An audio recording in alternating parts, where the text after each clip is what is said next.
This transfer window has been absolutely crazy, and one of the teams that's really caught my attention is Wolves. Wolves, as we know, over the last couple of years have had this relationship with the agents and all that kind of stuff, and they've been able to make some really special moves happen, and it's not really amounted to much yet, really, other than some successful transfers where they're able to bring some guys in for not too much and sell them on for quite a bit.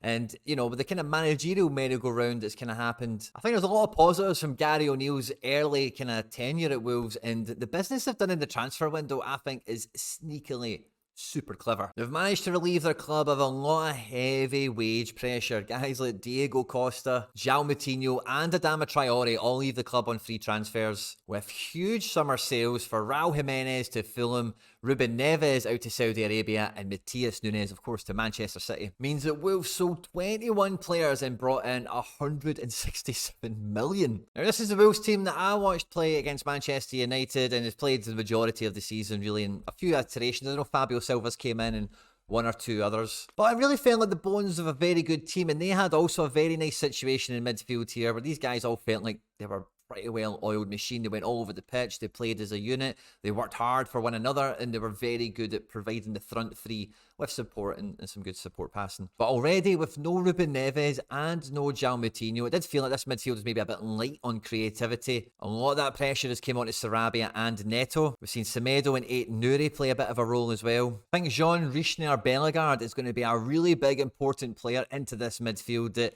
can give them a little bit more of what they've got already, and this is a guy that's got a lot to prove coming to the Premier League, and I think he'll show to be a real coup for them. But the real difference maker in this midfield could be Tommy Doyle coming in from Manchester City, who'll definitely give them something a little bit different in these attacking zones coming from midfield. I don't know how often he's going to start, maybe a bit more impact at the early parts of the season, but, you know, Man City are constantly producing high-level talent, and I think with the promise we've seen with João Gomez already, if this did become like a midfield three, I could see it being quite successful, to be honest. Kilman is decent, Dawson is decent, but again, great bang for buck. And no, it's not Hugo Bueno, but Santi Bueno from Girona.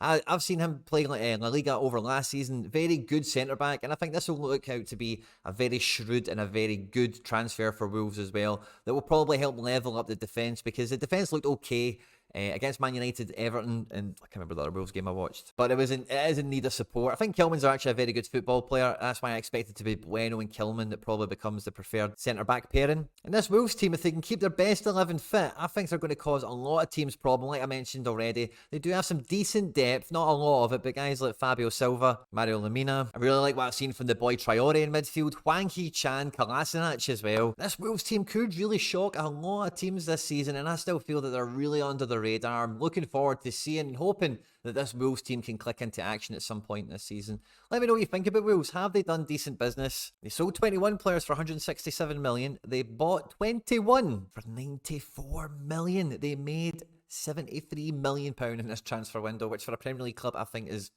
a real achievement. I'm not too sure the quality overall of the squad is lifted, but with a new manager in transition, I think he's done a great job of getting rid of a lot of the wages and a lot of the weight of the squad, and give him and the club a bit of an opportunity to take a fresh palette and build again. Let me know what you think down in the comment section of this video. On screen and now with some other stuff that I've made that YouTube thinks you might enjoy. Stay out of trouble, and I'll catch you on the next one.